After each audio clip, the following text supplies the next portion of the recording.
The king thundered and said to his guards, "Since I cannot have a son of my own from my loins, go into the village. Any pregnant woman you come across, bundle them to the palace."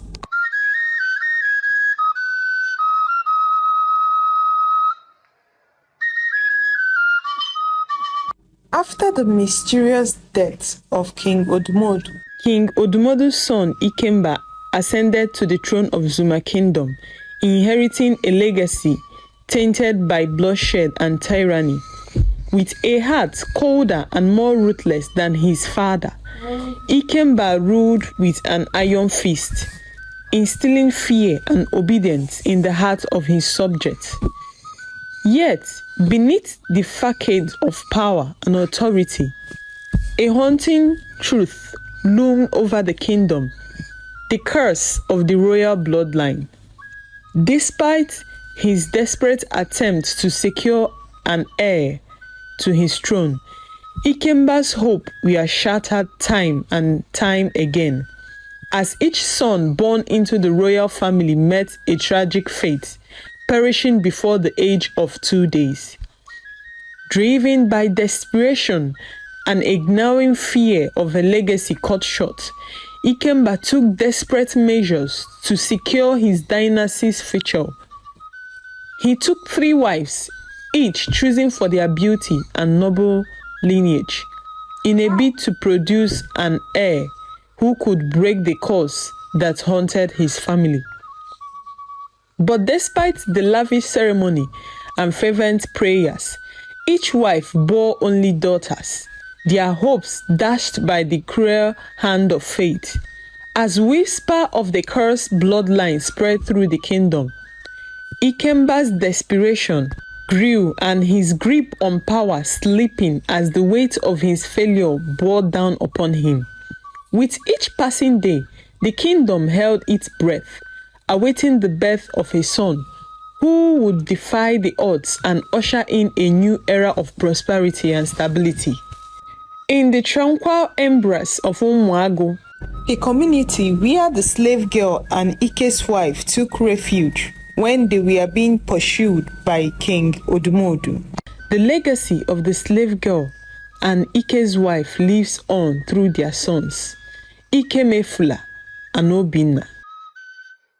Before her passing, the slave girl bestowed upon Ike's wife a sacred duty to name their son in honor of the great warlord Ayaka, her lover, whose strength and valor had once illuminated the kingdom of Zuma. Ike's wife christened Ayaka's son Ikemefula, a name that reverenced with the echoes of noble lineage and the promise of a brighter future. And Obinna, the son of Ike, the great fighter, who rescued the slave girl and his wife from the reach of Odumodu. As Ikemefula and Obinna grew and flourished under the watchful gaze of their community where they took refuge in Umuagu, their bond deepens with each passing day, inseparable companion. Guided by the wisdom of their mothers and the teachings of their elders, Ikemefula and Obinna blossomed into the pillars of strength and pillars of the community where they took refuge. Meanwhile, back in the land of Zuma, King Ikemba's thirst for power knows no bound. Fueled by his insatiable desire for an heir to his throne, he descended into a pit of darkness, resorting to unspeakable acts of cruelty and depravity. Driven by his obsession, King Ikemba resorted to kidnapping pregnant women from their homes. Any woman who is pregnant in the land of Zuma Kingdom, Ikemba sent out his guard to kidnap them and bring them to the palace, imprisoning them within the walls of his palace until they gave birth. With each newborn son that enters the world, he seized the child by force. But any male child being born into that palace, be it from Ikemba or anyone else, will die before 2 days. In a chilling display of cruelty, King Ikemba orders his loyal guard to silence any who dare to oppose him, their swords dripping with the blood of innocent men who seek only the return of their wives. Any man who came to the palace for their pregnant wife will meet a terrible fate from the king Ikemba. It's either he eliminates them or imprisons them. With each act of violence, the king's grip on power tightens, his thirst for control consuming all who stand in his way. But amidst the chaos and despair, the chief priest stood his ground and confronted the king and his wicked ways. He told the king, "King Ikemba, you have to change from your wicked ways or meet a terrible death just like your father Odumodu, who died a mysterious death. You have to change your ways or the gods will curse you." King Ikemba was furious. He swore by his throne to deal with the chief priest. Yet, in a cruel twist of fate, the chief priest's noble efforts are met with betrayal and treachery, as King Ikemba ruthlessly eliminates him, his blood staining the sacred ground upon which he stood. With his death, the people of Zuma are left reeling, their faith in the gods shattered and their hope for salvation dwindling with each passing day. Then they say to each other, "The gods have forgotten us." Amidst the turmoil and uncertainty, the kingdom stands divided as some elders pledge their allegiance to the king Ikemba, their thirst for power outweighing their sense of morality. Others, however, pretended to be loyal to the king because they are scared of losing their lives. But in the midst of King Ikemba's reign of terror, a lone figure emerges from the shadow, a beacon of hope among the darkness that shrouded the kingdom of Zuma. Onowu Gonabo, the last surviving brother of the late head warrior Ayaka, stands as a bastion of courage and righteousness in the face of tyranny. A man of unwavering integrity and unyielding resolve, Onowu Ugonabo refuses to bow to the oppressive rule of King Ikemba. He always speaks up against King Ikemba to his face, his spirit unbroken by the fear and intimidation that grips the land. With each passing day, he becomes a thorn in the side of the tyrant king. Yet despite his defiance, King Ikemba finds himself powerless to silence Onowu Ugonabo. For the people of Zuma hold him in high regard, his reputation as a man of honor and integrity preceding him. Though the king may scheme and plot against him, but still couldn't eliminate him. Then he stopped trying. In the quiet village of Umuago, Ikemefula celebrated his 16th birthday, a milestone marked by the discovery of a long-hidden secret, the golden crown that adorned his head at birth. Ike's wife told him about the crown which he was born with, telling him that he has a great destiny ahead of him. But she never mentioned to him who he really is. She said to herself, it is not yet time for him to know. He is still too young. The crown serves as a reminder of his noble lineage and the destiny that awaits him. With his brother Obinna by his side, Ikemefula embarks on a new journey. He started tapping palm wine and selling. Their expertise in the craft earned them visibility throughout the neighboring villages and communities. Their palm wine sought after for its exceptional quality and flavor. Despite their mother's warning to stay clear of Zuma Kingdom, Ikemefula and Obinna dream of one day taking their trade to the heart of the kingdom, their youthful ambition driving them forward in pursuit of new horizons and opportunities. Meanwhile, 5 years later, in the halls of power in Zuma Kingdom, King Ikemba's awake to a nightmare of his own making, a sudden affliction that renders him unable to speak or walk. He woke up one morning only to notice that he can't hear his voice and he can't move his legs. Desperate for answers, he calls upon all the most powerful native doctors and diviners in the land, but none can unravel the mystery of his condition. As the days pass and his condition worsens, King Ikemba finds himself trapped in a world of silence and isolation. His once mighty voice reduced to a mere whisper. With each passing moment, King Ikemba's allies and accomplices continued from where he stopped. As the once mighty ruler languished in silence and isolation, his absence creates a power vacuum that is quickly filled by his accomplices and allies.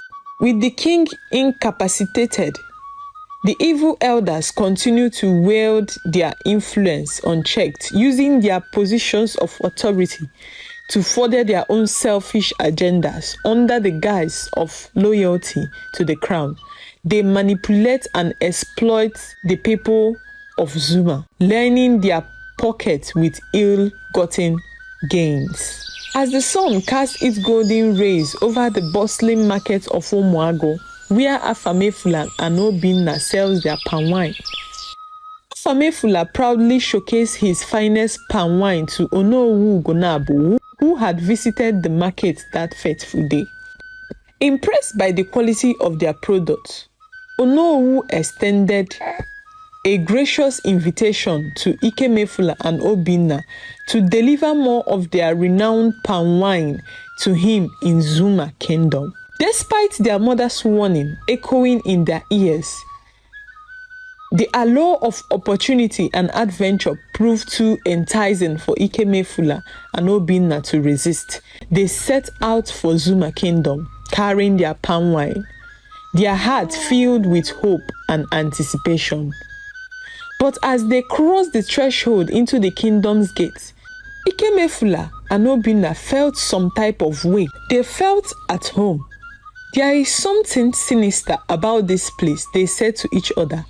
Their mother never told them the reason why she wanted them to stay away from Zuma Kingdom.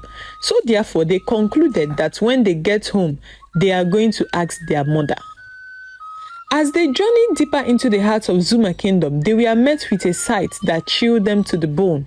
A land gripped by fear and oppression, its people cowed into submission by the iron fist of King Ikemba and his corrupt allies. Ikemefula and Obinna's spirits were overwhelmed by the thought of bringing joy and relief to Onowu Gonabo and his household. Little did they know, however, that their journey would soon take an unexpected turn in Zuma land. As time passed, Ikemefula bonded with Onowu Gonabo. The bond grew stronger. The old man, sensing a hidden depth to the young man's character that intrigued him, though he could not quite grasp the full extent of Ikemefula's origin, of which he asked him who his father was. Ikemefula told Onowu Gonabo that his father died before he was born, that he only knew who his mother was. He welcomed him into his home with open arms, treating him as his own son. Meanwhile, Ikemefula and Obinna continued their secret visit to Zuma Kingdom, their hearts drawn to the land despite the dangers that lurked within its wall. It was there that Ikemefula's path crossed with that of Ijawele, a gentle and compassionate soul who captured his heart with her quiet strength and beauty. As their love blossomed in the shadows of Zuma Kingdom, Ikemefula knew in his heart that Ijawele was the one he wanted to spend his future with, her presence bringing light and warmth to his life in the midst of darkness and uncertainty. But amidst the joy of newfound love, tragedy struck the family as Ike's wife passed away peacefully in her sleep one fateful morning. With her passing, a veil of sadness descended upon the household, leaving Ikemefula and Obinna to grapple with the weight of unanswered questions about their past. In the wake of their mother's death, Onowu Ugonabu took Ikemefula and Obinna under his wing, adopting them as his own sons and welcoming them into his home in Zuma Kingdom. Together, they embarked on a new chapter of their lives, bonding by love, loyalty, and unbreakable ties of family. After King Ikemba was struck by the gods, he only sits on his throne and stare at people. He could not talk, neither can he walk. The gods also visited the land with plague. Strange things started happening in the land of Zuma. So much evil has been committed in the land. So much innocent blood was spilled, and their souls cry out to Seplowa, the god of creation, for vengeance. King Ikemba's daughters died one after the other. Women died during childbirth. Young people died untimely death. Their streams turned to pools of blood. Drought visited their land. The king, who couldn't talk, only uses sign language to communicate with the elders. They started seeking help from other kingdoms. They searched until they found a great seer who told them that the evil in the land is so great that the land needs cleansing. Then he said, "So I see, I speak. 7 virgins. I see 7 virgins. They will journey into the ancient ancestral forest to recover the ancient egg of purity and life in order to give life to Zuma Kingdom again." On the day of virgin selection, the mothers, in a bid to save their daughters from the perilous quest, whisked them away secretly to another land. But if the seer chooses your household, you must provide your daughter. On that very day, Ijawele ran to Ikemefula and pleaded with him to break her virginity, because she do not want to embark on that journey, and she won't be selected if she is no longer a virgin. Moved by love and compassion, Ikemefula accepted her request and disvirgined her immediately.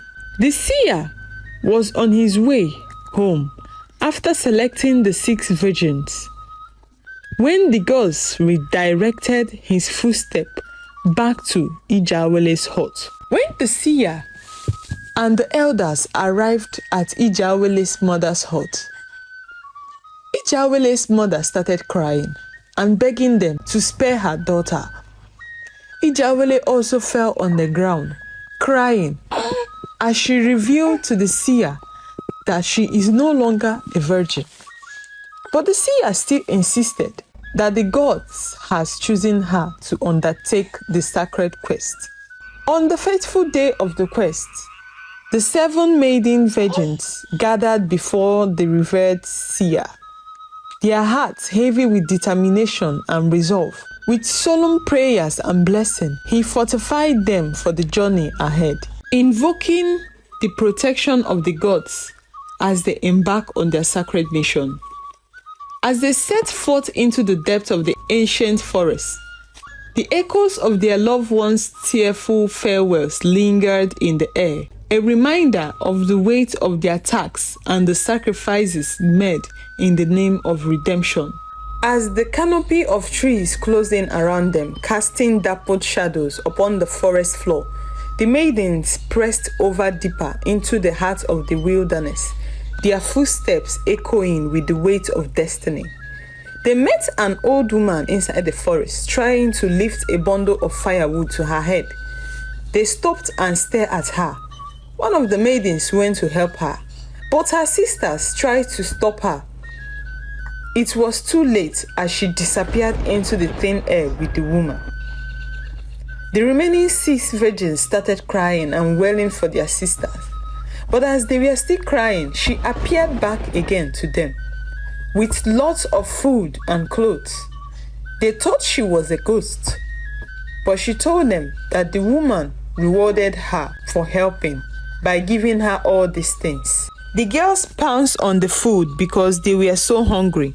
They also changed their clothes with the one the old woman had given them and continued their journey into the forest. 2 months later, a shadow of unease fell upon them as Ijawele suddenly fell ill. Her body racked with vomiting and tiredness. At first, they dismissed it as a passing ailment, perhaps the result of something she had eaten along their journey.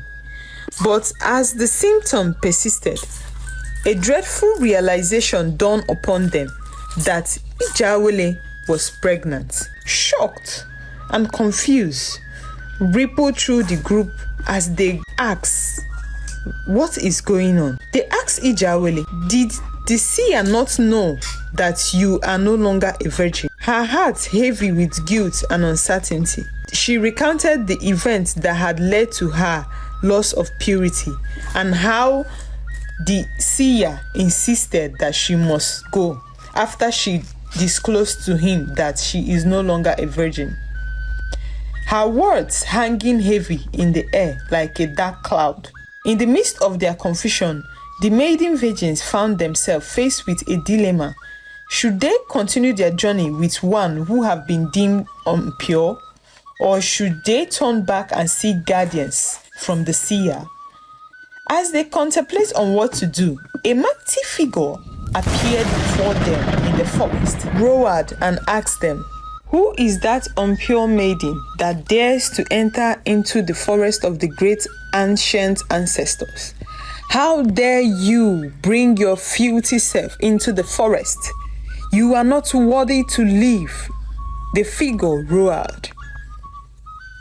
The leader of the virgin girl sprang into action immediately and answered the figure and said, "She was chosen by the great seer Ugo, and that means she is worthy to live." Then she immediately dipped hand into her bag and brought out an egg, hove it over her head 3 times, and smashed it on the ground.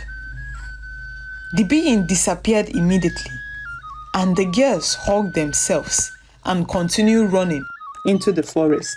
Amidst the tribulations and the chaos in Zuma Kingdom, the elders gathered for a brief meeting with the seer. Onowu Ugonabu took Ikemefula and Obinna with him to the meeting so that he can introduce them to the elders as his adopted sons. But when they got to the meeting, the king, whom have been motionless and only stares at space, was terrified when he set his eyes on Ikemefula. He jerked and beckoned to his personal guard, who now interprets whatever he says with his hands, who is now his interpreter. Then he motioned to the guards, which the guard interpreted and said, "Onowu Gonabo, the king greets you." And he asked, "Who is the young man with you?" Then Onowu laughed and said to the king that he is my son. The king laughed. Then he beckoned to his interpreter once more. Then the interpreter said again, "Onowu, the king said that you have no son, and everybody is aware that you have no son. You only have 2 daughters who are married and in their husband's house, and both of you are even on this." So he asked again, "Who is the young man with you?" Onowu explained to the elders about the origin of Ikemefula and Obinna and how he adopted them as his sons. The king looked terrified as Ikemefula, for no reason, stared into the eyes of Ikemba, his eyes like fire as he stared at the king. The king, who was so uncomfortable, wanted to speak, but he could not. As Ikemefula looked at the king with so much concentration and fire in his eyes, a memory was revealed to him. The guards opened his eyes and he saw a warrior strangling another warrior who was sleeping on the floor. Then he came back to his senses and realized that that was a vision from the gods. And that vision arose when he looked at Ikemba. Onowu tapped him while the king summoned his guards to take him away immediately from the throne room. Everybody was confused, while the seer only looked and laughed. The elders were confused. There was commotion in the meeting. Onowu had to take his sons home. On their way home, he asked Ikemefula, "What happened? Why were you looking at the king like that?" Ikemefula explained and said, "Papa, I do not know what came over me, but I saw a vision. I saw something, a warrior strangling another warrior while he sleeps." Onowu paused and looked at him. "Are you certain of this you speak?" Ikemefula said, "Yes, Papa. That was what I saw when I looked at King Ikemba in the eyeballs." Then Onowu said, "I will ask questions about this. For now, let us head home." That was how Ikemefula's vision started. His nightmares. When he closes his eyes to sleep, he sees a vision of a woman running in the forest. He do not understand the visions which he sees. He was confused. Ikemefula wakes up every midnight, sweating profusely from nightmares he had. He always sees a particular woman running in the forest. He couldn't understand what the nightmares are all about. What is his connection with King Ikemba that made him start having nightmares immediately he visited the palace? He thought about this and decided to share with Onowu. He told Onowu all the nightmares he has been having since they visited the palace. Onowu was dumbfounded. He said, "What could this be? What is your connection with the palace?" He promised Ikemefula to ask questions about his origin.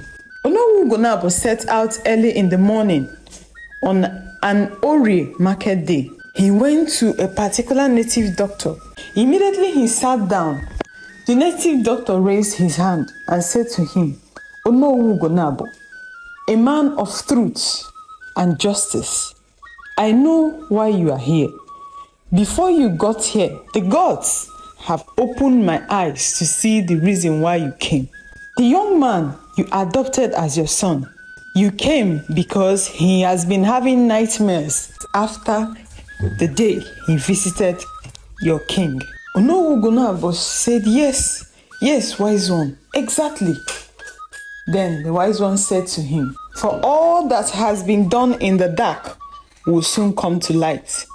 You have a great messenger of the gods in your midst, and he will expose everything when the time comes. Go, Onowu." Onowu decided to pay the seer a visit on his way coming back from the shrine. The seer said to him, "The secret you seek for is hidden in the very existence of the egg of purity. You will have patience, Onowu, until the virgins get back home with the egg. Everything you seek will be revealed to you." Meanwhile, in the palace, King Ikemba is seen fighting with himself. He could not believe what happened. Who is that young man, he think to himself. Why do I felt fire all over me when he looked at me? Who is his father? Where is he from? And all those questions, none was answered. King Ikemba sent for a witch from the neighboring kingdom. And the witch said to King Ikemba, "The young man is a great child of destiny. I cannot see beyond that. I am not allowed to see beyond that." King Ikemba was furious. Who is this young man? Where is he from? King Ikemba said to the witch, "Eliminate that young man. I do not like the way I feel about him. He is so strong that the fire from him nearly consumed me the first time I set my eyes on him. Please, eliminate him. I don't want any threat to my throne."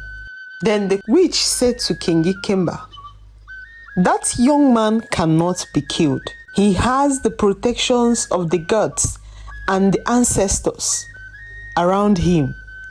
You cannot penetrate him, neither can you kill him." King Ikemba was furious. "Who is this young man and why can't he be killed? I have killed great personalities. I have eliminated thousands of people," he thought to himself. "Why can't this one be killed?" He sent out his personal guards to secretly ambush him, but none of their attempts was fruitful. They could not eliminate Ikemefula. He has the protection of the gods around him. No man can kill him. 4 months have passed since the virgins set out for their mission in the forest of the ancestors. Ijawele is seen heavy with pregnancy. As they continued the journey into the forest, their hopes were high and their minds determined to bring purity to their land. They got to a path. Then the keeper of the egg appeared to them. She said to them, "Welcome, virgins of Zuma Kingdom. Welcome to the ancient forest, for you have gotten to your destination." Then she looked and saw Ijawele heavy with pregnancy. Abomination! How is it possible that a pregnant woman is inside the forest of the ancestors? How did it happen? Then the girl said to her, she was selected by the seer. Then she looked at Ijawele intensely. Then she said, "We will find out if truly the gods choose you. Follow me." They followed her. Then they got to a small hut full of smoke. There, inside the calabash, the mighty and ancient egg laid, waiting for them. The girls were overjoyed. They were happy. Finally, we have gotten to our destination. Finally, we have seen the egg. Then the priestess of the forest said to them, "I am the keeper of the ancient egg.